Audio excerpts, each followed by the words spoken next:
Greetings, everyone.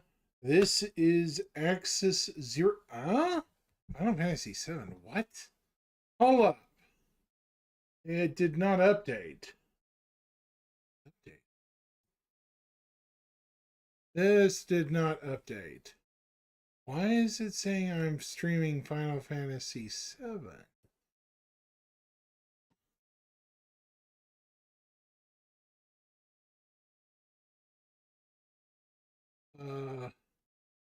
This is not Final Fantasy VII. Edit description. Okay, edit settings. Let's see if this edits it.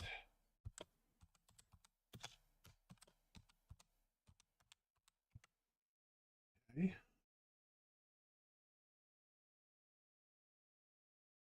Did that work? I don't think that got it.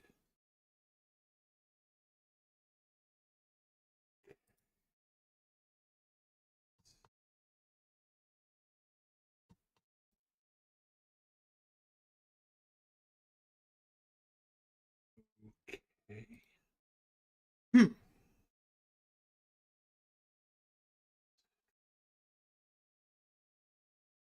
Very, very strange. It's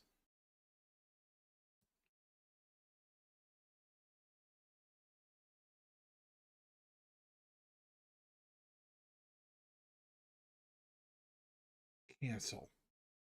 About that.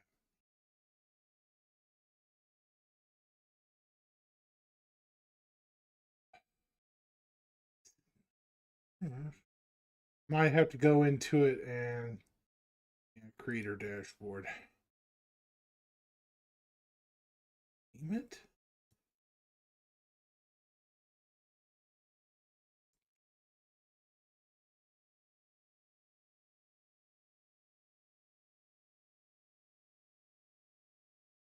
That is not what.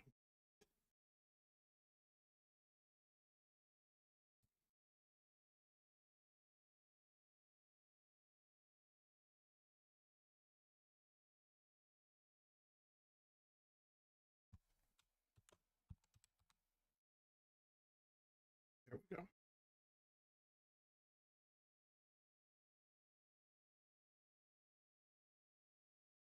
Got it. There we go. At least on this silly thing. Okay. Sorry about the delay, folks. Trying to fix up some stuff. And I hope my volume's not overbearingly loud, but here we go. While Star Citizen aims to offer a first-person universe of possibilities, at the center of it has always been you and your spaceship. And over the years of development, testing, feedback, and iteration, there have been many changes to the combat and traversal experience. And in the upcoming Alpha 323, the biggest and most anticipated of those makes their presence known with the arrival of Master Modes. And with that comes additional changes to precision targeting, weapon balance, gimbal use, and more. What are Master Modes? So Master Modes is a way for us to really kind of capitalize on what the ships are.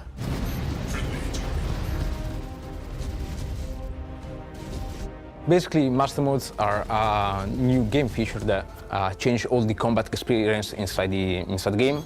So you have a mode for fighting in and a mode for flying from place to place then. A rework of the flight and combat system to essentially try and solve a lot of the problems that players have had with the flight experience. You can decide if you want to be in full combat mode, or you're just in transit, or you want to get out of a situation as quick as possible. Check fire. Master Mode is the thing that makes ship combat exciting and making sure that the ships that you have in the game perform in the roles that we have envisioned for them.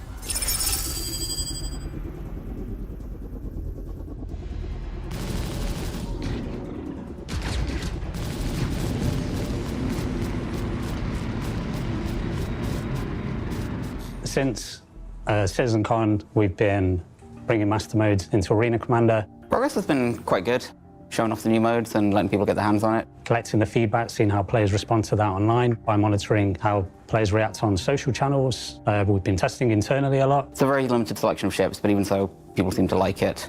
So we've taken that feedback and carried on making progress and adapting it all to the rest of the ships as well. We've been watching how players play the game, monitoring analytics, putting it all together and sharing it with the devs who need to see it. How the hell do you go about converting 200 ships to vehicles? Unfortunately, there's only really one way to do it, and that's to not get too intimidated by the number. A team effort. We're just cracking through it, really. The difficult part, of course, especially as a designer, is try to understand the new game dynamics that the game system creates, especially in an environment like the PU, and then try to being able to deliver the proper game experience for every ship with a different tuning. And that's quite difficult, but that's also what is really interesting about bringing up a new feature. So we're moving each individual ship into an archetype, and we're going to rebalance that ship to the archetype as a starting point. And then basically, once that's complete, we're going to add the individuality into each ship. Each ship has been given a full refresh, and we've looked at every ship in the game, assigned them a base archetype so that you know what you're getting into from the get-go.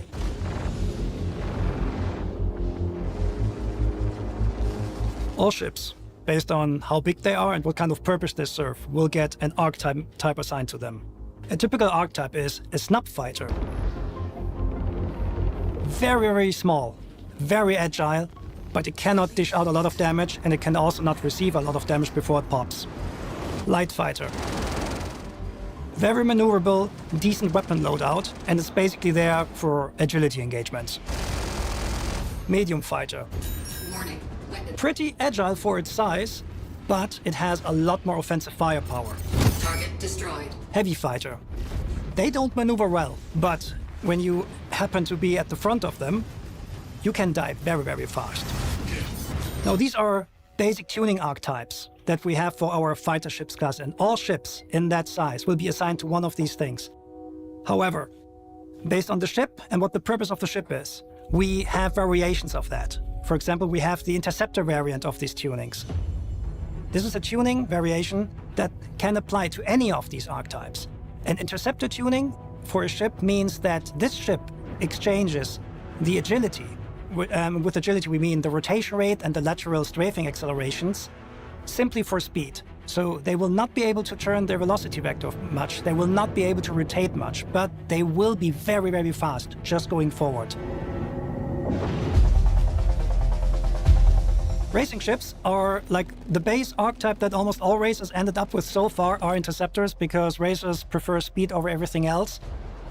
But you want to pick the right racer for the right track. The other end of the range are our, let's call them fighter bomber tunings. That means we trade agility for simply durability. On top of the fighters, we just keep going with this. We have gunboats for ships that are constellation-sized. We have corvettes for something like a hammerhead, right? So our hammerhead is, for us, is our anti-fighter corvette. Frigates are basically the biggest ship that players can control in the universe right now. So we're talking Idris, we're talking 890 Jumped. I know that players cannot control the Idris, but we're talking ships like the Carrack. Those are frigates, really, really big ones, but also they will have variations in their tuning based on the brand and what the purpose of the ship is. So these are very big changes that are coming, but the main takeaway is that these archetypes are just reference frames for the type of tuning you want to give a ship. It does not mean that every ship that you have in the verse will fit a specific archetype. There are ships which are in between. For example, the Saber. Is it a medium or a light fighter? It's somewhere in between. The Cutlass has not the durability of a heavy fighter, has, however, the turret of a heavy fighter, so it's somewhere in between. So there are ships which do not fit exactly into these frames. But this is the beauty of it, because these ships, we can make them fit anywhere where they want. We just need to make sure that the balance between them is right. Not everything fits in a box, and it would be very boring if it did. Precision targeting is a new way of aiming at specific parts of a ship. You get the zoomed-in picture of your targets, and it allows you to paint over specific components of the ship. So if you want to take out the thrusters, you simply aim towards the thrusters and your gimbals will make sure the bullet lands exactly where you're aiming. It's a big rework of the entire target system with the goal to make it not only fit master modes, but also fit the problems we've had with target in the past, which is the control of the weapons and the accuracy. Since master modes is bringing everything closer together and master modes is slowing everything down, we need to make sure that the weapon speeds are adjusted as well. It will reduce your fire rate, it will therefore decrease the spread and allow you to be more precise where you hit. Good examples for that is if you want to fire at a ship from very far away and you want to make sure that your shots hit. An even better example is if you have a light fighter and you want to help take down a larger ship. You will not be able to take down the ship by yourself, but you can help other players by crippling the turrets with ballistic cannons, for example, and other subsystems. So it allows you to see better what you're currently targeting. What we're doing is we're bringing all weapons into 3 archetypes. We have the anti-fighter weapons that have higher fire rate and a higher velocity that allows you to hit targets such as a horde of gladiuses. And then we have the anti-material weapons. Anti-material weapons is the one you bring out when you and your friends want to hunt a hammerhead. It's got the highest damage of all the weapons. You want to deal as much damage as possible, but the target is big and it moves slow, so you don't have to worry as much about actually hitting the target. And then we have unspecialized weapons, which are in between the anti-fighters and the anti-materials. So this is better because it gives you a lot of options on how you want to attack the target. You can just, spray and pray that your shots are going to hit, or you can go into the precision targeting mode, see all the sub-targets that you have available, and then pick out which of these sub-targets you actually want to attack. Next to basically seeing what you're actually hitting, you also just get the stunning view of that big ship that you're targeting, right? Like it's a full screen, zoomed in view on your target. You can see it in all its glory. You can see all the parts you could shoot off. I think it's great. We've been really happy with the results so far. We've seen a massive difference in the way combat works and what the players are actually doing within combat. And that's been really good to see. There's still some small things we're working on right now to kind of solve, but we're really happy, we're kind of most of the way there at the moment.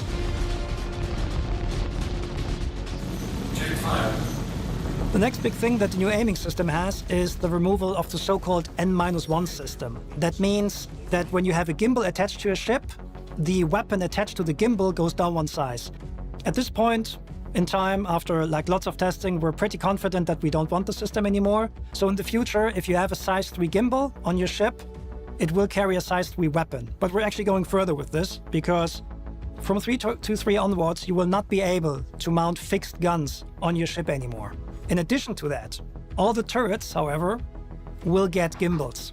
So this is a requirement because of precision aiming mode, because the precision aiming mode we also want to be able to use on turrets, and we need a way to make the bullets fly where we want them to fly without cheating. So this means all turrets, they will get gimbals on their guns so they can properly lead. But to still keep turrets more powerful in terms of their weapon employing capabilities, and also because turrets cannot just, jump on the way out of the way, the auto gimbal mode will be something that's exclusively available to turrets. So pilots will still be able to manually gimbal their weapons with, either tying it to their controls or by looking around. But only turrets will be able to use the auto gimbal system because turrets are supposed to be very, very dangerous. And so players just have the choice how to apply the damage the best. However, because auto gimbaling is also in an assisted mode, it will come with a reduction in fire rate, just to keep things fair. So the feedback, it has been going pretty well. We've been really happy with working with the community who's been playing this to kind of fine-tune it and make the changes needed, and we have made a lot of changes based upon these feedback. Most of the feedback that we've been getting has been pretty positive around Squadron Battle, where there's some pretty good group combat dynamics players are reporting positively on. There's some really cool gameplay emerging, such as how players evade now is quite different. You have to drop chaff, break your target lock, break away, find your opportunity to break away from your pursuing ship. What we can see at the moment is that players are very happy with Squadron Battles, players are not very happy with the 1v1, so this is more an area where we have to improve. Of course, there are some very detailed feedbacks about some tuning choices, how we should make some type of archetypes better rather than not. But in general, I'm it's going to be mostly basically doing a appreciated. cover. The players are really over enjoying the the different roles that we've got. ISC and the The SCL. interceptors There was are apparently quite some successful. very There's been some interesting pretty good things feedback around the covered. Buccaneer. We've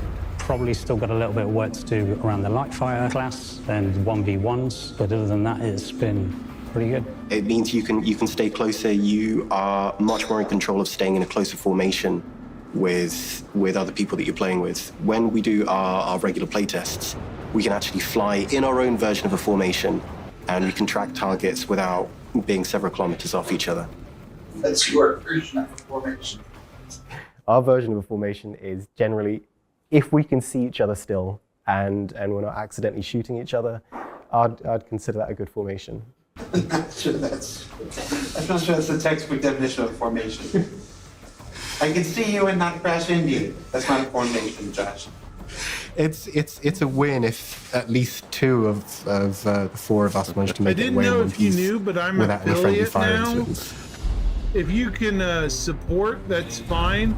Actually, your follow alone, So the thing Joel, that excites is me good. the most about Master Modes Don't is mind. if you just watch the footage of players Especially dogfighting because at the as an minute, you affiliate, can I really get see how commercials close now. all of those ships You know are, how things and it just are feels so much more during the cinematic. commercial It's breaks, really about the unfortunately. foundation of the whole flight experience moving suck. forward. Because I fully understand that Yeah, no this problem. isn't a game just about combat. We want to communicate that I hate players who want to do commercials, combat but, will go into you the know, master they're mode for unfortunately combat. But if you unnecessary want to go from evil. A to B, you've now got a I mode hate where it. you can do that without being harassed as much. So that's going to be a big plus for the game. It's leveling the playing field a little bit more now. As we slowly breathe more life into each one of these ships, you're going to know this ship like the back of your hand. People seem to like how much more frantic and intimate all the fights are in the Arena Commander testing that we've done so far. And I'm looking forward to hearing people's thoughts once we've rolled it out across all the ships. Not everything that is in 3.2.3 you can see already in the Master Mode, AC mode. It's there's a lot more stuff coming, especially to weapon treatment, how we use capacitors, etc. But overall, based on the feedback that we got so far and also from increasing player numbers, we're pretty confident that we're on the right track. So Master Modes and the gunnery system and the whole combat experience is a huge undertaking for us, and we cannot do it without you. So we want you to play it. We need your feedback. Be honest, tell us what you don't like. Please also tell us what you like. I'm going to pause right there because, boy, Spectrum is lit on fire from all the crap listed in this one. Oh my gosh. Joel, have you been on Spectrum right now? Oh my God. Avoid it like the plague. It's like, dude, these, oh my gosh, it's like a nightmare scenario right now. Oy. Really? Yes. No, I mean, it's like flaming poo dumpster fire because of this. Flaming poo. I could literally show you some of the... Actually, you know, as a special treat, I might show everyone some of the comments from the commentary section. You know, because everyone likes to laugh at people who are funny. It's just, oh my gosh, these people are nutty. Here we go. So we can make all this space combat game great together. So what did we learn this week? Well, we learned that with Master Modes comes a rebalancing of ship performance into dedicated archetypes. That these archetypes are simply where tunings start and will be grown from to ensure that each ship and vehicle provides a unique experience going forward. And that precision targeting, weapon gimbal, and balance changes all combine with Master Modes to provide a more involved, visceral combat experience for pilots when they arrive in the upcoming Alpha 323. For Inside Star Citizen, I'm Jared Huckabee. Thanks for letting us share the process of game development with you, and we'll see you all here next week.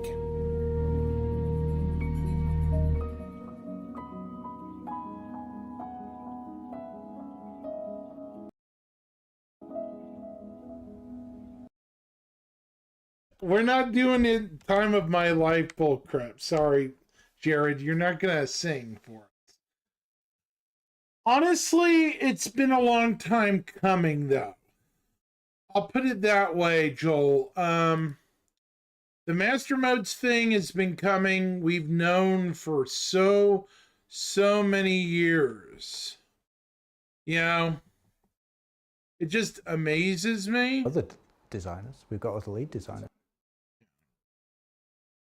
I mean, I'm going to pause for a second to discuss this, but people have known for a hot minute. It's been coming for a long time.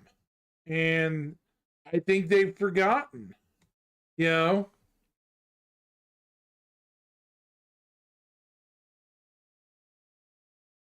At least I think they have, you know?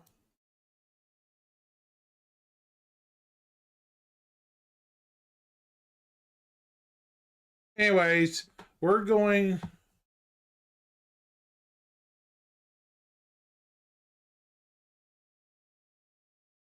Yeah, I know. It's very Elite Dangerous like. I mean, ships got to behave like they do. I mean, the Carrack flies too much like a medium fighter. People don't like the changing of the meta. Yeah, that's how it is. You know how it is. People don't like the changing of the guard, yada yada. Anyways, in this SCL today, I'm going to tell you this. There's a lot of stuff. I haven't seen it yet, but I've heard rumors that they touch on a bunch of subjects that are coming up, including roads, combined settlements, you know, like UGFs combined with larger settlements, and all kinds of other things. So there's a lot of stuff talked about. I'm going to leave closed captions on. That way we can understand what they're talking about. Hi, everybody. Welcome to Star Citizen Live, our weekly behind-the-scenes discussion with developers about the making of Star Citizen and Squadron 42. I'm your host, Posh Jared Huckabee. I just learned that word, posh. I comb my hair, so I'm posh. On the show this week, we have two members from our Steam development team talking about distribution centers, the big, giant microcosms of all FPS-related gameplay in the persistent universe that are coming online in Alpha 3.23. I like that word, microcosm. I forgot that I fed it to you during the ISC interview, and then I used it in my hosting, and then it's like in there twice, and we doubled down on microcosm. Then like one of the comments was like, "What the is microcosm?" And I'm like, "Look it up." So yeah, let's get to our guests. We've got John and James. John and James, how you doing? Hello. So you know, every show is somebody's first show. So we're gonna take a few minutes and introduce yourselves, tell everybody who you are and what you do. James, you're in seat number one, so we'll start with you. One. James, who are you? What do you do for Star Citizen? I am James Kay. I am the lead content designer at CIG. We work we work entirely on the PU, mostly around missions, but also there's some location setup stuff. So we'll do like all the harvestables, the minables, and all the stuff behind the scenes to, I guess, make stuff work generally. You said the lead content designer. Are you the only one? Yeah, we've got other designers. We've got other lead designers. But I'm the lead content. You're the only lead content designer. Yeah. I think curious. I looked at it. I think there's only 3 people in the company that have the word content in their title. Yeah, okay. I'm one of them too. Are you? Yeah. Oh, yeah. okay. Did you know that? Yeah. No, Yeah. That's awesome. Cool. Cool. The other one's Sean Tracy, so can't be perfect. Why am I giving Sean Tracy trash? Oh, because Forrest is here. John, tell everybody who you are and what you do for Star Citizen. So hello again. My name's John Griffiths. I'm lead environment artist for EU Sandbox 2, and I've been, I suppose, guiding the ship that is distribution centres into existence, and that's basically been what I've been doing. Yeah. Reddit, you heard it here first. Distribution centres are a ship, so we'll get stats on that immediately. It's one on the ground that's huge, that doesn't move, but lots going on. Okay. You've been working on distribution centers probably as close to the beginning as possible. Am I right? Everybody, there's this thing in development called the product owner. It's the person that's just kind of like, if somebody else isn't around, ask this person, and if a decision has to be made real quickly, go with what this person says until we can all think about it. Are you the product owner for distribution? I am the product owner for DCs, yeah. We've never talked about this role, this product owner role, on the show before. What did I get it right? Is there something I left out about what a product owner does? Yeah, it's a. Is there someone I can speak to about DCs, and they're not on my direct team? The message gets passed on, my name gets passed to them, and then they come into my inbox or on Teams or what have you, and then I have to try and answer whatever question they have. And then at that point, if I can't answer it, I can at least recommend people to go to.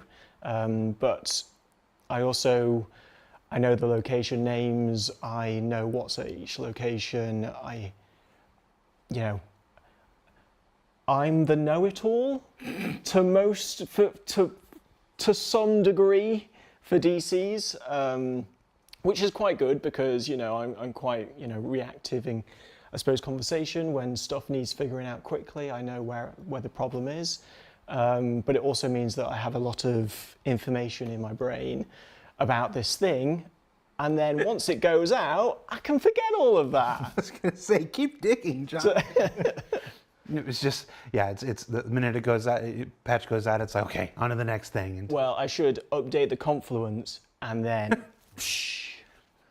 Gosh, I don't think I've seen an updated Confluence since 2014, but.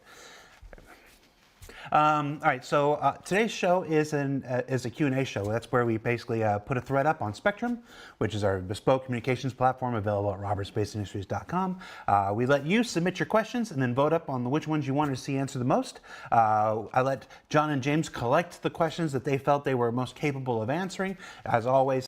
Which, by the way, chat, Spectrum is currently melting down due to master mode. So if you're a frequenter in there, I would avoid it at the moment.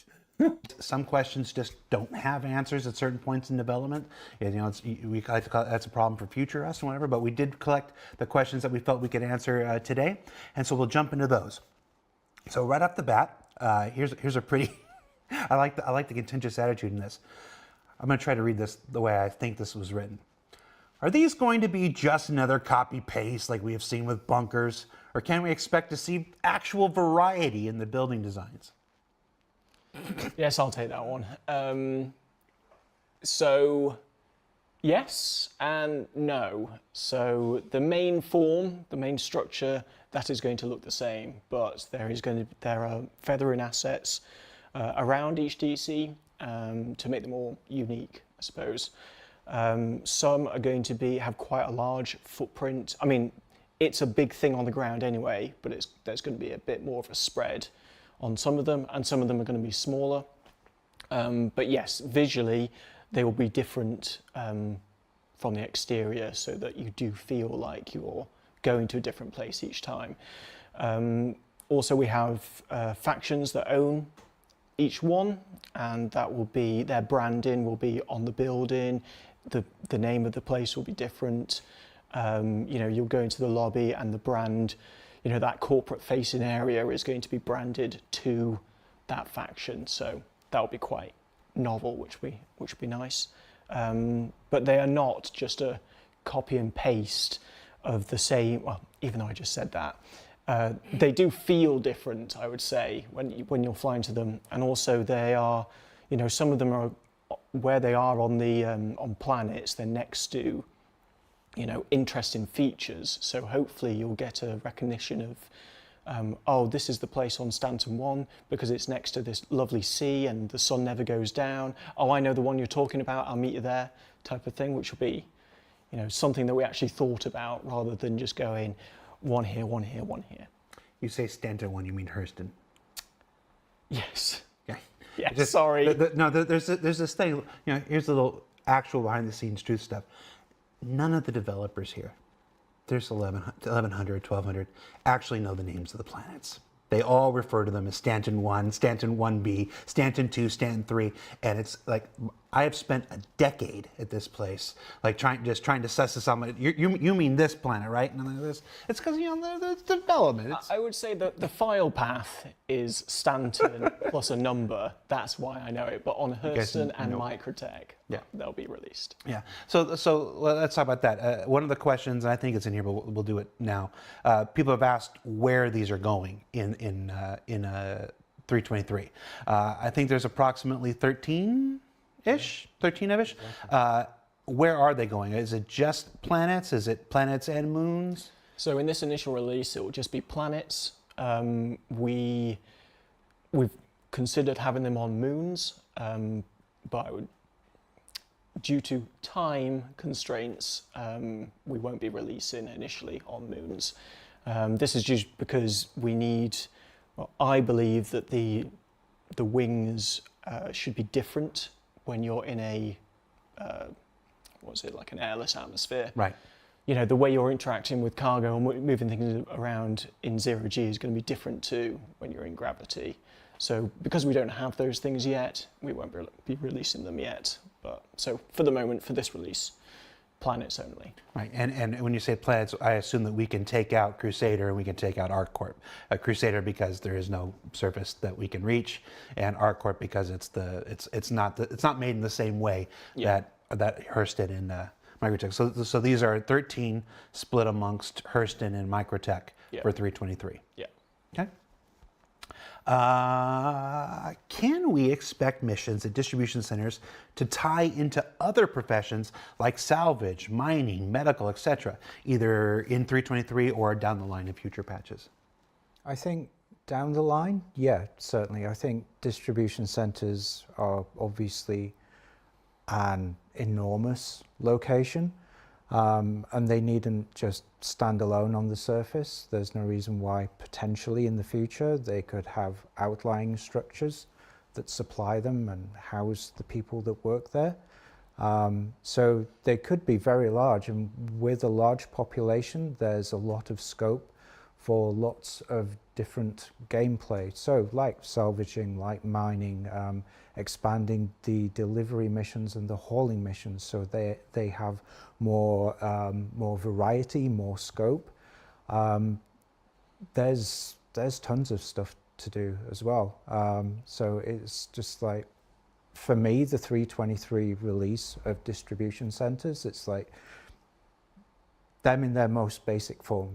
This is where we start. Where we take it in the future, it's, there's so much. Yeah, it's the first iteration. We were talking about this before the show. Actually, we were talking about ideas like the distribution center was raided, and like they don't have the ore that they were supposed to have in stock in order to fulfill an order. So they might send you out to go mine this ore and bring it back, and we're just going to put it in the box and pretend like it was always there.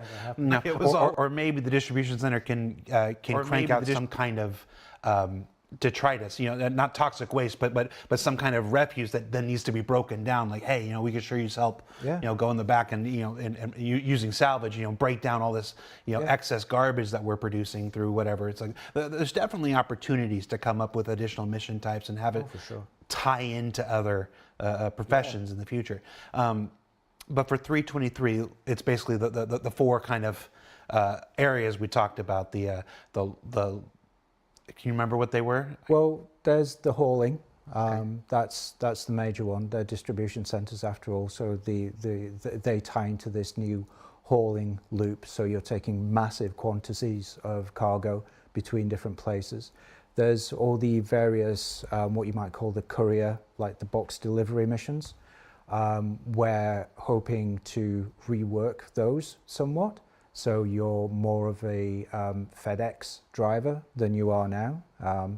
So there's scope for those. There's scope for delivery missions just internally. These distribution centers are so large, you can have delivery missions just inside them, like taking the cargo from, like, say, the storage room to the warehouse to the freight terminal to like a little base, like on the perimeters of the center.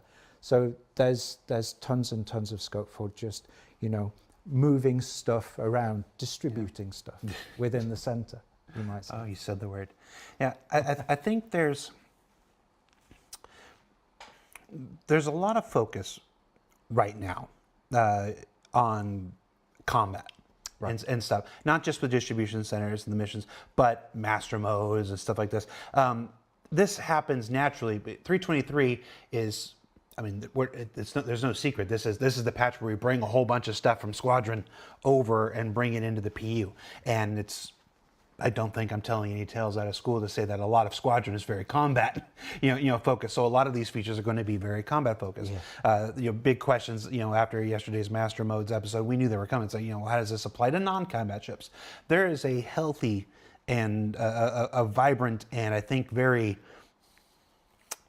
I don't know, thirsty is not the right word since that has a different connotation, but very hungry type of Star Citizen out there who's looking for more non-combat oriented things to do in the PU. So I think there's a big hope that distribution centers, yes, we'll have some of that in 323, but going forward beyond 323 might evolve to involve more non-combat opportunities. And of course, there were big questions about how PvP and PvE will intermix and everything, and we'll get to that here in a bit. But I think there's a very healthy calling for that right now. And I say this as there's an enormous Idris event going on right now where you can battle and potentially capture the Idris. You should check that out. Go to the RobertSpaceIndustries.com website and read all about that if you haven't already, because that just started just before the show. But yeah, it's obviously a lot of things are very combat focused right now, but I just want to, I think there's still a very healthy portion of people who are like, I would like to be able to play this game without ever firing a gun if possible. And there's still lots of things we can do to support that and to expand that. Next question. I had never thought about this, but this is kind of obvious. Are abandoned or derelict distribution centers planned? Not at the moment, but I think going on the fact that there are rundown or abandoned versions of other locations, there's no reason why we couldn't have versions of the DCs which were in the same category. Yeah. And then you could then have DCs in like pirate systems like Pyro, for example, where they are kind of up for, maybe it's a bit of a capture the flag type episode on it, but with players, that would be quite cool to have. Who owns this distribution center? Does it change hands a lot? Are you then competing with kind of more established factions in the game? That would be pretty great. But yeah, right now we haven't got plans to do that, but I don't see why we shouldn't do that in the future. I mean, you're right. We do make abandoned or derelict versions of everything else. It's just, I don't know, things, these brand new things look cool, and then you rough them up and you mess them up, and they just seem just that much more real. So I would be very surprised if the call isn't made at some point. Yeah, I think, in the first release of anything, he says, thinking about Pyro right now, you need an occupied version. And then when you have that, it's kind of like you've done all the setup already, you're just making new overlays, which then dress it in a certain way. So, the hardest part is the initial release, what we want, but then after that, it's still work to get these things done, but it's not, I suppose, as much work. Hopefully, I don't know. It's I've seen that when they were making the derelict ships, it's a lot of work to break them up in a way that's not just crap, to be complete. Yeah, I suppose with ships though, it's different because the ship is formed and they have to unform it. Whereas with us, our base rooms already exist. It's just new dressing on top of them. You put some holes in there. Yeah. One of the things that got, when we were showing it at CitizenCon, one of the things that really came through were there are roads in some of these things. Roads have been this, when we talk about the top 10 oldest questions that keep coming up over and over again over the year, roads are one of the big ones. It's, we do have ground vehicles and they're all kind of off-roaders right now. This question says, in the future, is it planned to have distribution centers connected by a road network with smaller outposts or settlements, possibly several kilometers away from in their surroundings? Yeah, I don't see why not. I don't think, well, I mean, who knows? It could be that there's a motorway from one to the next, but I think it depends on what the next, location is. If that's a big town or what have you, then maybe you have roads within it, but then it kind of turns into dirt roads and then blends back in at the DCs or something like that.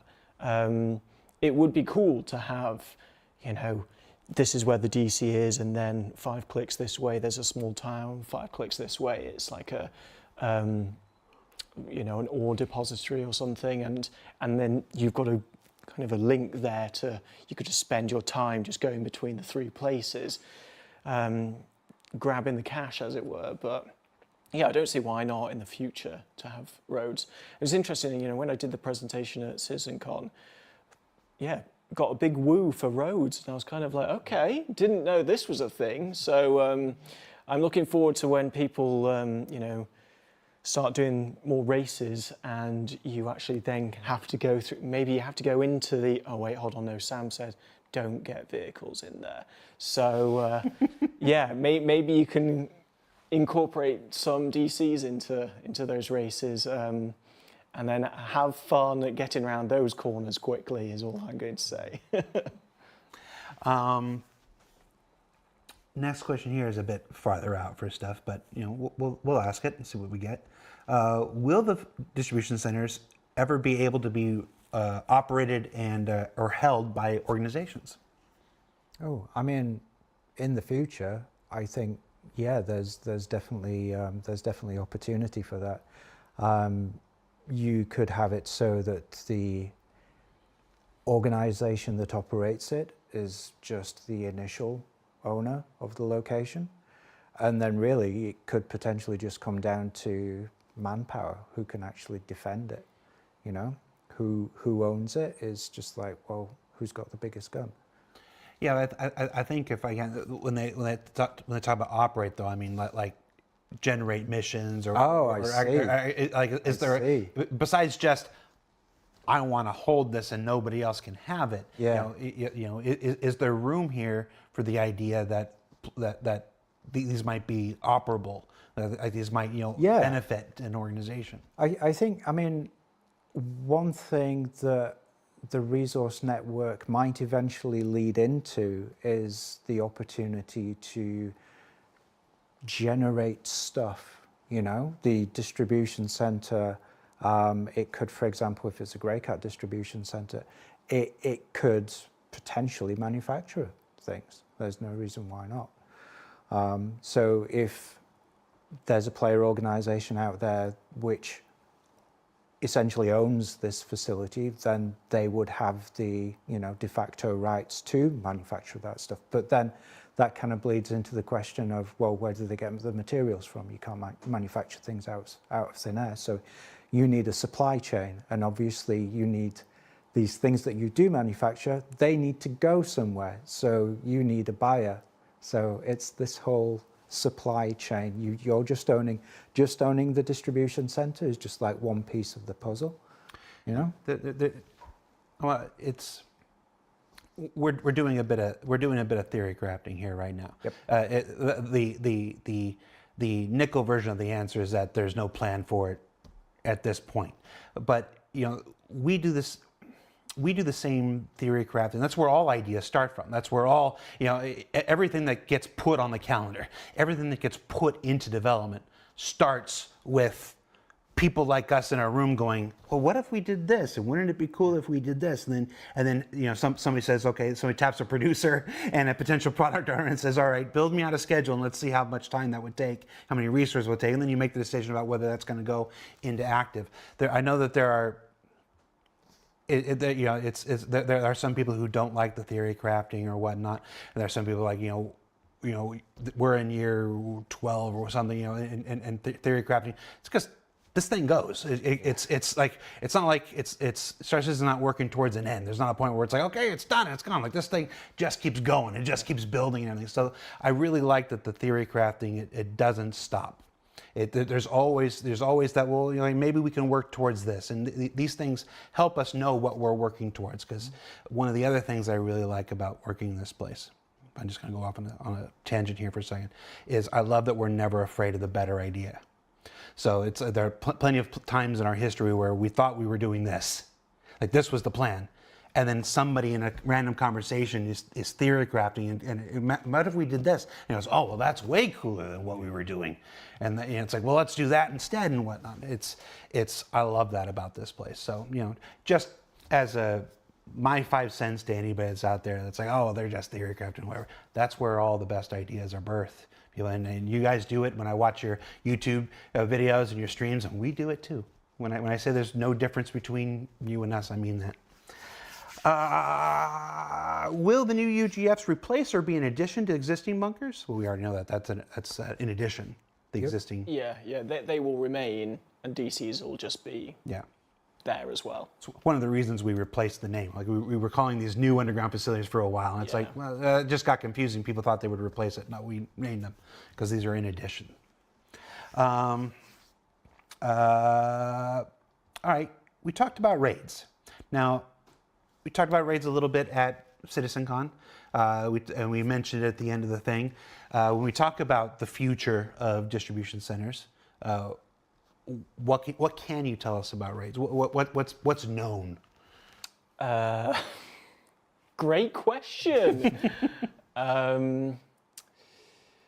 Well, what's known is we want them to be the end game, So you've done the story or what have you. You've explored your career as much as you want to, and then you can dip into these end game missions, as it were. And this is where you're going to find super rare loot or super high value items, and they're going to take place at DCs which are owned by big corporations or big brands or big factions.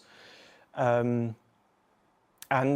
we, like you said before, it was they were the new UGFs, underground facilities. And we still have the idea of, some of them, they do go underground, and that's where the raid takes place. So not only do you have to, fight your way through the airspace of the DC, then realize it's too hot, so land, get your ground vehicles out and approach on foot.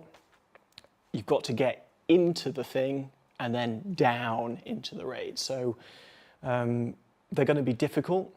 They're going to be, expect you to be, A-game people going in. You have your squad all kitted out. Everyone has a role to play. When the resource network comes online, you're going to have to kind of work strategically. I can't really say long words, to try and get in, which is going to be great. And then, what happens when you're in there and reinforcements are getting called in, but you've disabled everything, so it's actually even harder for you to get out. We want it to be tough, but we also want you to be rewarded for doing them as well. So that's kind of the general overview that we want.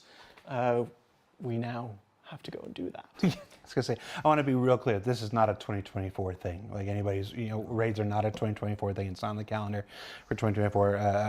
And don't even ask me beyond that. It's like, what's the point?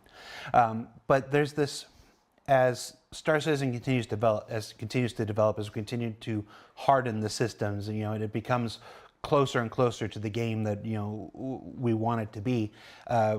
We're going to continuously ask ourselves these MMO related questions. Like we don't want every trapping of every MMO that you ever see out there. We're not trying to be every single game that's ever once.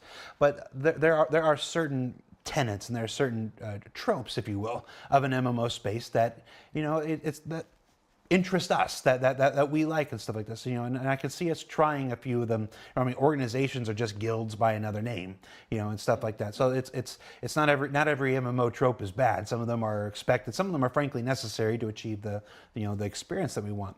Raids will be an interesting experiment for us when that time comes, because we don't have health bar, the traditional, a lot of the traditional, class systems and stuff like that. So it'll be an interesting experiment when that time comes, and I'm looking forward to us trying it. Mm-hmm. Will it work? Will it not work? Yeah. Hey, maybe it's going to be a hover mode, maybe it's going to be a master mode. It's like you don't know. I like that we try things. So, but again, that's not a 2024 thing.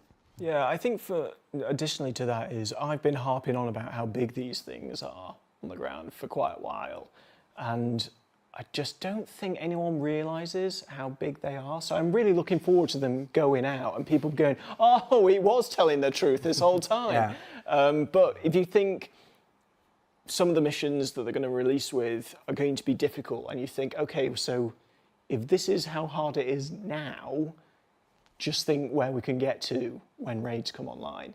And you think it's big on the ground now, just think of the networks you're going to have to go through to conquer these raids. So just bear that in the back of your mind when these do go out. So let's move into the big question before we lose your time here. A lot of folks, and we knew this. We knew this when we were filming it, and we know this idea that PvE and PvP can meet in the same place. This obviously excites some people. Some people who are a bit more. What was the aggressive outlaw? The aggressive outlaw, unlawful player. Kind of licks their chops at this idea, while the non-aggressive lawful player is like, "What? Yeah. Are you dumb?" How do we go about that? How is this? How are these things going to merge? Not just in 3.23 and what we're doing for 3.23, but long term. Because obviously, I already know where this is going. All the systems in place are not going to be in place for 3.23. So talk to me about 3.23, and then we'll go long term. Okay. So I think the first thing to bear in mind about distribution centers is they're very varied. So some of them have. Some of them will welcome players, some of them won't, but they're also varied in terms of level of security. So some of them will have security at the lower end. If you imagine an extremely well fortified bunker, that's like the lowest level of security for this distribution center. For the highest level of security, you're talking something alongside a rest stop, that kind of level. Lots and lots of turrets, probably a green zone. Missile turrets as well. Yeah, they're going to be about as well fortified as we can make them for 3.23. Right. So in 3.23, there's 13 spread across Microtech and Herson. Yeah. My understanding is that they come in kind of three flavors. Yeah. What are these three flavors? Okay. So and these aren't the visual thing. These are. This is what we're talking about. How to manage PvE and PvP. Yeah. This is the broad sort of gameplay kind of flavors. So we've got distribution centers which we're terming friendly, and on the opposite end of the scale we've got distribution centers which are hostile, and then in between you have a whole range which are just mixed. There's some combination of all the different factors put together in different levels. Okay, so what makes a hostile one?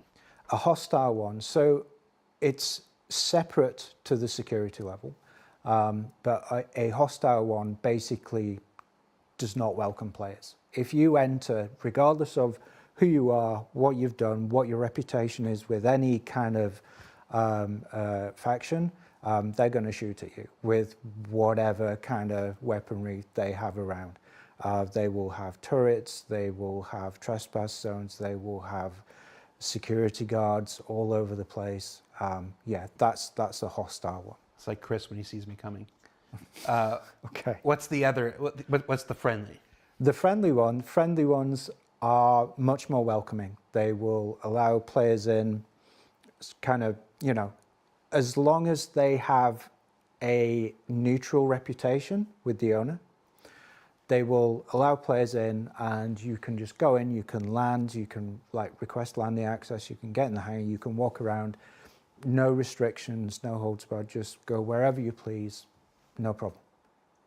And my understanding is that in 3.23, these have an additional layer of security.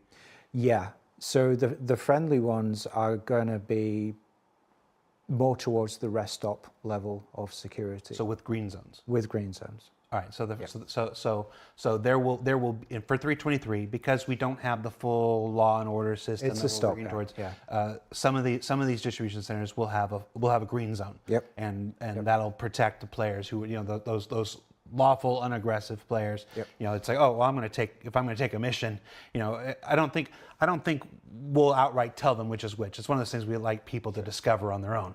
But you'll discover, okay, missions to this distribution center and this distribution center are safe. It's I can go there. I can be a lawful, unaggressive player and not get harassed and stuff like that. And then there's the super aggressive where it's just I just want to be I want to be a pain in the ass for somebody and go. And then there'll be the collection of ones in between. Exactly. Okay. Okay. And that is, of course, until until the law and order system continues to evolve. Players saw it in the Pyro playground and stuff. Some of these stations were supposed to have faction-oriented NPC guards that are supposed to stop griefing and stuff. That's all part of this law and order system. That's still being developed and still coming online. Additional evolutions to the law system. You're involved in the law. Generally speaking, you're involved in the criminal. What's it called? The law system, the criminality. Underworld? What word am I looking for? I'll say an underworld. The system that determines whether you're a criminal or not. Justice? What? No, we have a. Do we not have a name? I can't think of the name for it. Spacing right now. I'm sorry, guys. But this crime stat. The crime stat system. Yeah. And everything. Yeah. Even that's going to evolve. To the point of having harder crime stats and crime stats that don't entirely wipe away and stuff. Yeah. Like that. So or you got rid of your crime stat, but there's a database that still remembers that you had one, and if you start getting too many of them, it's like, well, maybe you're just a permanent criminal. Yeah. Perks. I think there's a drive to make it make the security side quite more, how can I put it, robust in their pursuit of justice and quite more persistent in it. And once you are caught, to make the punishment more severe and fitting. So it's not flat. No. It scales. And I want to say what we're talking about right now is not the theory crafting stuff that we talked about before. There is actually there's actually a very detailed law and order, kind of plan in place. Things that we're working towards. I can't tell you what patch, 1 patch, 2 patch, 3 patch, 4 patch, from now or whatever, whenever it's ready and online. But there is obviously we see what happened. We saw what happened in Pyro Playground. We can see what's happening in a lot of these places with griefing and stuff like this. And there are many things in place that we want to attempt. People will then naturally ask, well, why don't you just tell us about it? Because we need to try things. We need to try this, and if that doesn't work, then we're going to try this. And if that doesn't work, you're going to try this. You don't just have like one idea. You have an A idea, a B idea, a C idea, and you want to test these things. We just sit there and say we're going to do this, and then we end up not going with A and going with C, and like, well, you told us you were going with A. Well, A didn't work. We had to test it first. So let us continue to do some refinement and work on it. And I promise, like all things, considering that it's literally my job to do so, we will inform and share the design and the intention of it when we feel that it's ready to be done so. But I just want to say that's not the theory crafting. That's on the calendar and stuff. So. Quick question about sure. that. No, you can't have questions. That's not how the show works. If, say I'm hauling to a friendly DC and I'm worried that I'm going to get attacked by pirates, in between doing my bit at the DC and going to the other location like a space station, can I theoretically message out to see if anyone can protect me in transit and then maybe offer up some of the goods as payment? Because we don't have the system yet to do that, but there's an opportunity for players to potentially build some trust with one another. Yeah. Well, we have the service beacon system that allows some aspect of that and stuff like that. And of course, that's going to continue to iterate and stuff. Yeah. That'd be pretty cool. Yeah. Just put it out there, people. We do tend to like player-oriented solutions whenever possible. All right, so yeah, that's about it, guys. That's all the time I had for you. Thank you for taking the time out of the end of your week to this. Yeah. James was literally in a call until about 10 minutes before the start of the show, and we had to rush him over here. He was literally presenting to other directors in the company about the current state of this and where it was at and what we still needed to do and stuff like that. In case you think my show is the priority, it's not. Making the game is. So I do appreciate you rushing over here to do the show. Yeah. We're going to take a short break, and when we come back, we're going to have an old friend. That made him sound like he's really That made it sound like you're super old. You're not. He's not super old. I think he's actually younger than I am. He's just been with the project for about as long as any human being. He's here visiting. And we're going to have him on the show and talk to him for a little bit. So stay tuned. We'll be right back. And we're back. Joining us on the show now for our Meet the Devs section is somebody, and I don't know how accurate I was right. I'm pretty sure you're like employee number 2 or 3 or something like this.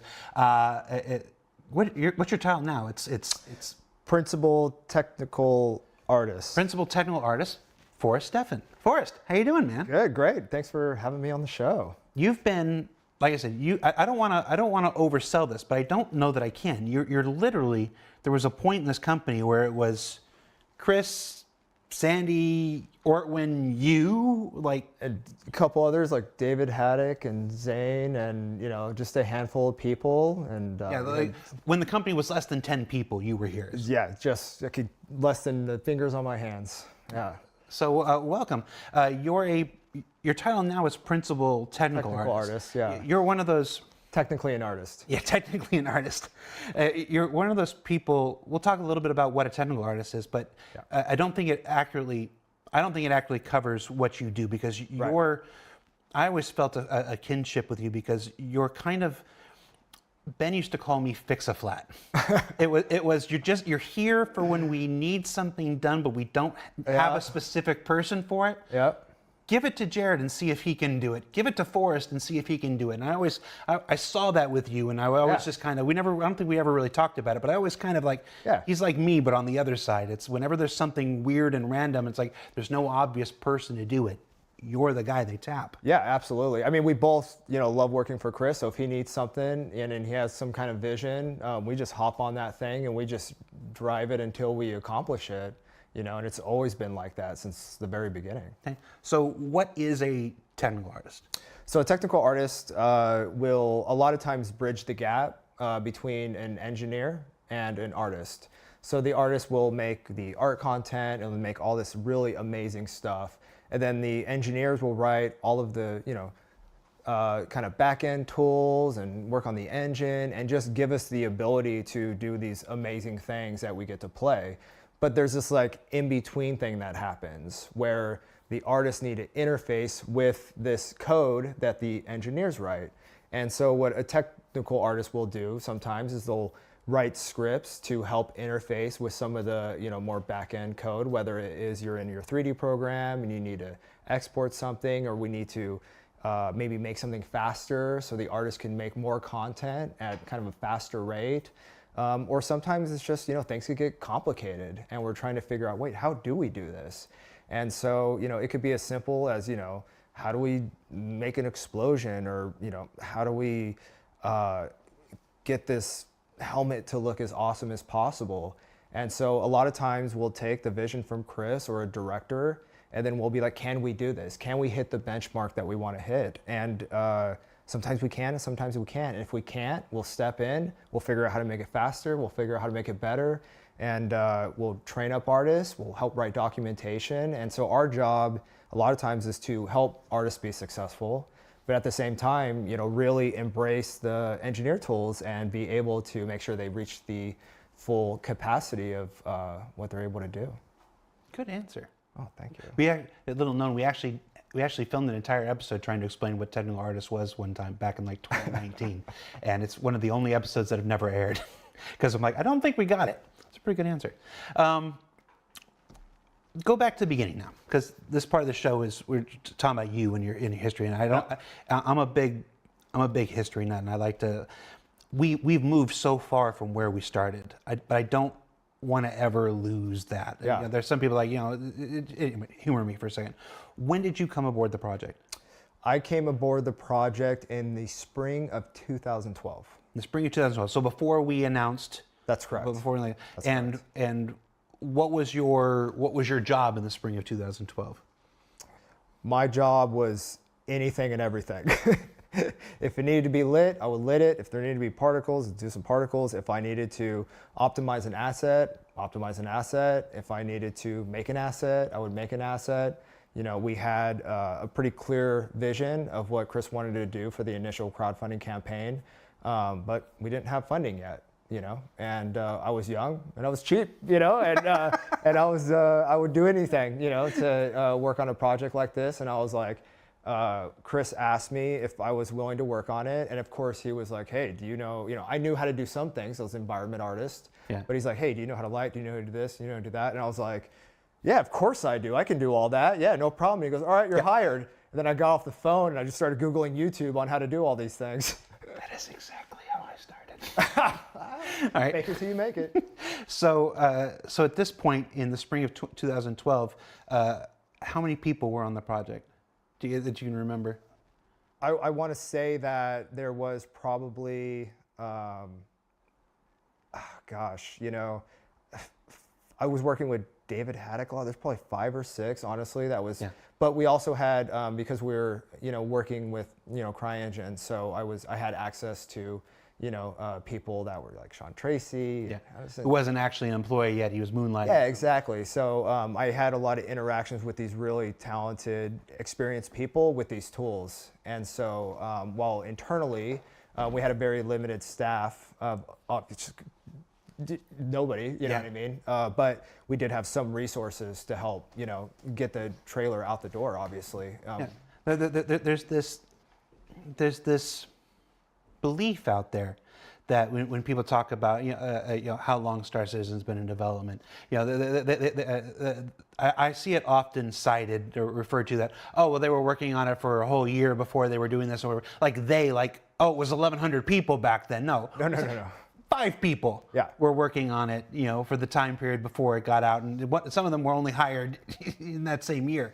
It's like this, and it wasn't making the game; it was making this demo, this video demo for. Yeah, it was a vertical slice, is what we were calling it. We were like, what is the game, and can we create a small section of what that game could potentially be? And we knew that we didn't want it to be an offline render. We knew that we wanted to build everything in engine, and we wanted the thrusters physically firing, which Chris was working on and coding and stuff like that. And so we just, we wanted to see, can we really make this thing? And one thing that was very clear after the demo of the trailer is we knew we could. And luckily the fans believed in us too. No, I'm glad you brought that up. That obviously when we debuted on October 10th in 2012, we played a video. We're there at GDC. We don't have the infrastructure to do a live demo thing. But the fact that, even at that point, he wanted it all created in engine. Yes. It's we may have recorded it, but it had to work. It had to be physicalized. It had to function like we were representing it. It worked. It just, it didn't have the frame rates yet. Fair enough. Some things never change. 60 frames per second. Otherwise, what's the point, right? We're working on it. Someday. All right. So. How did you said Chris asked you, what is this? Was it like a Craigslist ad? How did you and Chris get connected? My old boss was had worked with him in the past, and then the company that I worked for lost the funding. And so I was unemployed. And so, Chris was talking to, his peer and coworker and friend, and who happened to be my ex-boss, and told him about the project. And so he said, I know this kid that doesn't have a job, and he'll do, he'll go for it. You know what I mean? So with that recommendation, I got the phone call, and I did not expect it. It came out of absolutely nowhere. I'm at my friend's house, and I get this call, and it's like, it's Chris Roberts, and I'm like, shut the dogs up, everybody be quiet. Chris Roberts is on the phone, and everyone's like, yeah, right. You know what I mean? And sure enough. You knew who he was? I knew who he was, yeah. Well, I knew who he was because I was a big fan of the Mark Hamill and all that from the Wing Commander games. And so I thought the Wing Commander games were fun, but I was really into the fact that we had full motion video in a game.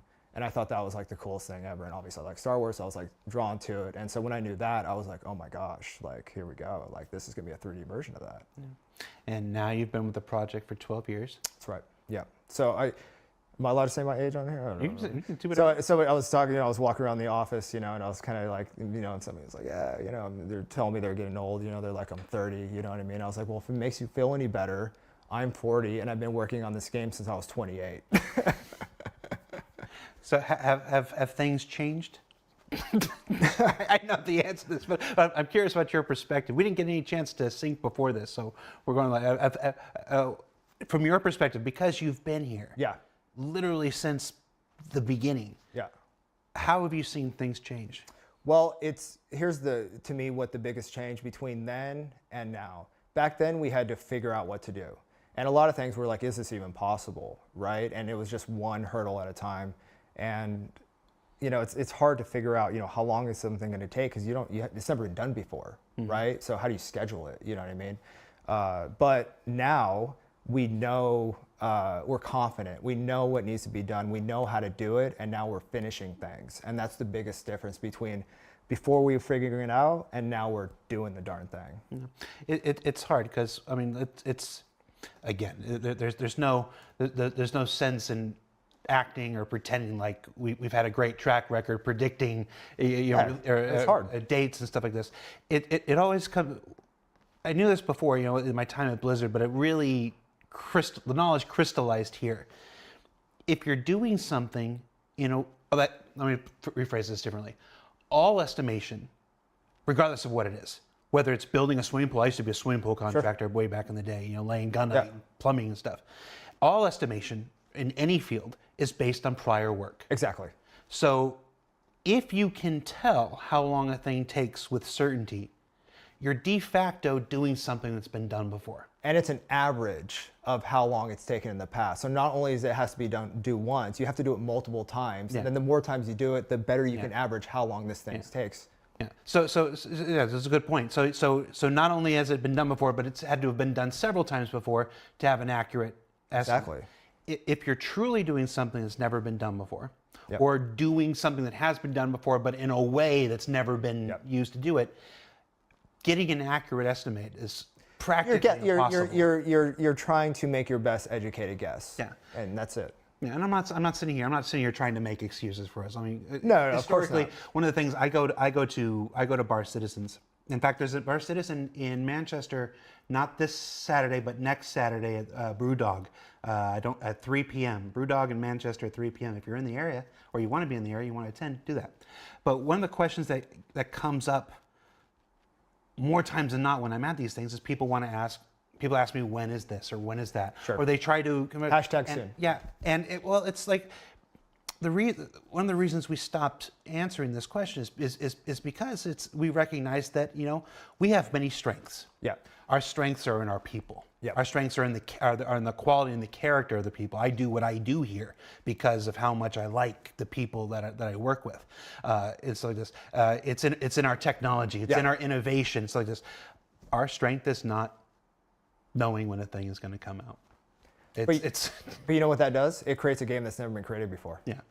Yeah. So I'm not trying to make any excuses for it. It's just it's recognize where our strengths. Well, it's just the reality is that's just what it is, right? And I think a Chris project, you're always going to have innovation, so you're always going to have some element of that. But at the same time, because we've had now done things before, we are much better at understanding a schedule and how to follow it. He does have this, but we're going to just turn this into a jibing about Chris here. He does have this habit of asking if there's another way a thing can be done. Sure. It's like, well, okay, we want to do this thing. All right, well, that's how these people did it, and that's how those people did it. How can we do it? Is there a way? If that's as good as that they were able to do. Is there a way to do it better? Yeah. Is it just that they didn't spend the time? Is it just that they didn't figure it out? Or is it just that the technology didn't exist to do it better when they did it, and maybe it does now? Or maybe we're in a place where we can create it. And so he's never. This isn't where I thought the show was going to go. He's never very interested in the easy way or the obvious way. He always challenges people to find a better way, to find a more interesting way to do something. And I think that's why so many of the weird things either fall on your plate if it's tech or fall on my plate if it's not. And it's just, I like that about this place. Yeah, I mean that's my favorite thing, and obviously I've been working here for a long time. There's a reason that I've been working here for a long time, and it is that challenge. I mean, the reality is, it's like you don't really say like something's impossible, right? It's just a matter of you got to try it. And he was willing to take that gamble and have somebody like me, or there's so many talented people in this company. He's willing to challenge them and be like, you don't know if it won't work because you haven't tried, so try it. And that's why I love that. We only have a few more minutes, and I've got you here. And folks, if you're wondering, Forrest is here visiting. As always, meeting with the teams and stuff like this. So whenever we have these visitors, I always try to make the chance to find some time for them. And we haven't spent much time with each other. We're busy. Do you have any? We had John Erskine and Mike Jones on a couple weeks ago doing something similar to this. Do you have any stories? When I say, can you think of a funny or a terrifying story from ye old days? It's not going to get either one of us fired. I think they would all get us fired.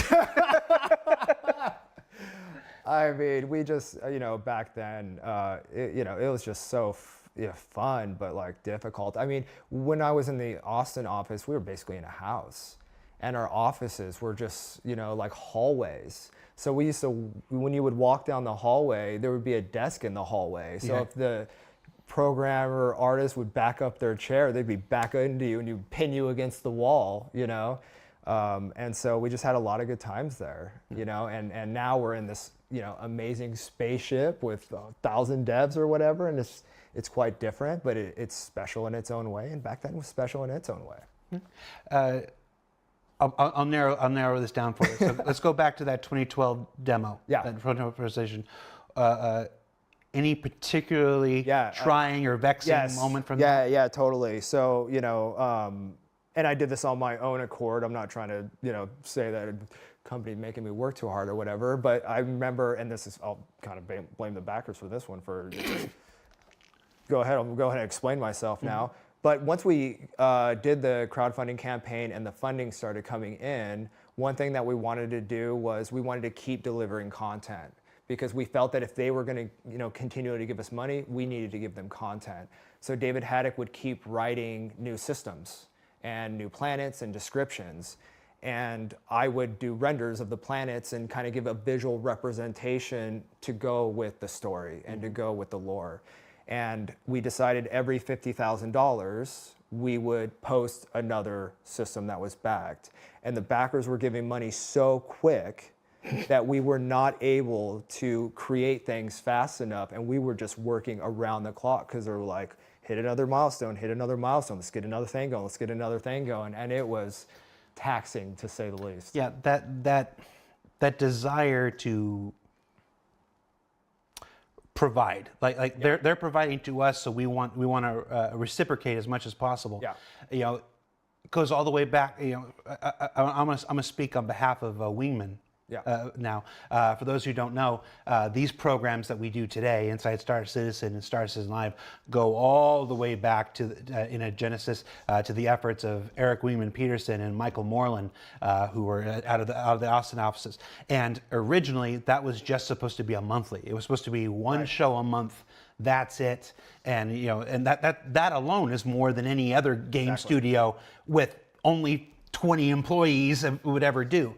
But because because the support kept coming in, there was this, well, no, we've got to do more. We've got to provide more stuff. So he took it upon himself to turn that into a weekly thing, even though we had only ever committed to a month.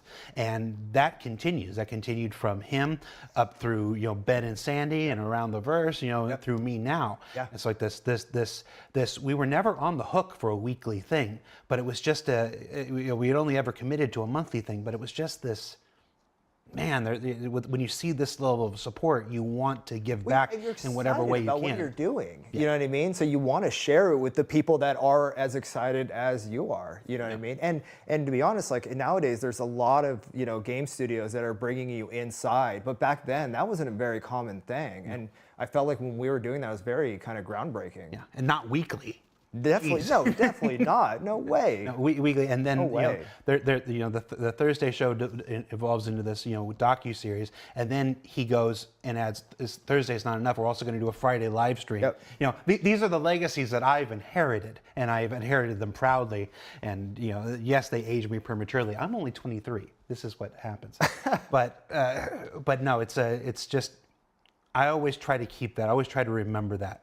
It's always been about this deep-seated appreciation of that level of support and that continuing support, and it's why we it's why we put as much effort into making ISC every week. Why we put less effort into making this show. Yep. I mean, again, I'm not going to lie to you. This show's what it is. But. Sorry. I can throw myself in so well, but it's because it's this reciprocity, it's this feeling of ownership that we have, so like that. Beyond that, any news, any fun stuff, any gossip I haven't heard? We got 1 minute left. What you got for me? Well, the first thing is just going down this road. Thank you for all the fans that have been with us for 12 years. I mean, my goodness, right? And they're out there. You know what I mean? Besides that, I'm still working. I'm still doing my thing. I'm working on heads. We're, working on character creators, and we're just trying to get these characters looking so awesome in the verse. And we got some, hashtag soon things coming, and it's exciting, and I'm excited, and we're gonna keep going. And we'll be talking about the character customizer in Alpha 3.23. I think it's scheduled 4 or 5 weeks from now in ISC. I was just talking to Sean Tracy about it yesterday and stuff like that. So we want to get a few more things in there before we show it to you. But yeah, Forrest, thank you for taking the time to be here. Folks, that does it for this week's Star Citizen Live. Thanks for watching. If you haven't, check out yesterday's Inside Star Citizen about master modes and precision targeting and all the gimbal changes and all the archetypes and stuff. That went out yesterday. And of course, we're going to have, we are taking next week off for Star Citizen Live. I'm mixing my messages now. I was talking about ISC night. So next week we're taking a Friday off. It's Dune Part 2 day at the office. I'm not going to lie to you. The whole office is going to see Dune 2. So I'm like, I'm gonna go see Dune 2. So no SCL next week, but when we come back the week after, we'll have Yogi and members from that team on to answer many of your questions that you had after yesterday's Master Modes episode. We booked it in before the episode went live. We knew they were coming. So you look out for that in about 2 weeks. And then going on right now in the verse is the I don't know what the official name of it, this Idris event that's going on, where a bunch of CIG developers are spawning Idrises in the Precision universe and challenging you to take it from them. Some folks are like, the first folks I saw were just going after the store. It's like, no, you can capture this thing and fly it around. It's got the interior and everything. It's a chance for you to, to see how long you can hold on to an Idris before other people come and try to take it away from you. So that's going on right now. And next week in Inside Star Citizen, we'll be doing a special director's commentary version of development on the Idris with Nate Dearsley and John Crew, who will take you through the interior and show you, what its current status is and stuff like that. So you can check that out next week. So for Star Citizen Live, I'm Jared. That was Forrest. Again, thanks to John and James, who took off and went back to their meetings. And we'll see you next week, everybody. Take care.